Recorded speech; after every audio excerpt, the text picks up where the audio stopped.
鄭家大屋開放10幾日以嚟，吸引到唔少嘅市民、遊客前往參觀㗎。有團體就認為政府應該把握呢一個機會，加強市民對本土文化嘅認識，並且加緊培養文物修葺嘅本地人才。劉堅瑩報道。用咗8年幾時間修葺嘅鄭家大屋，開放接近2個星期以嚟，吸引咗唔少市民同遊客去參觀。有人嫌等足8年幾，工程進度太慢。政府方面就話過，文物修復需要多方面嘅歷史考證，就算想急都急唔嚟。文物大使協會認為，政府應該吸取經驗，喺隨後嘅修復工作入面增加透明度，等市民了解多啲。另一方面，佢哋又指出，目前喺本澳從事文物修復嘅專業人才仲未夠多，需要依賴到其他地區嘅專家，亦都令到修葺工程嘅進度緩慢。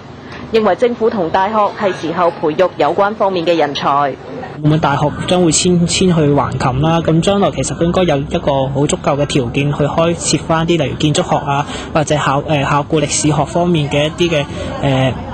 學系，然之後培訓翻相關嘅專才嚟到去做翻一啲呢一類型嘅工作啦，咁亦都可以令到澳門嘅一個保護嘅隊伍係本地化啦。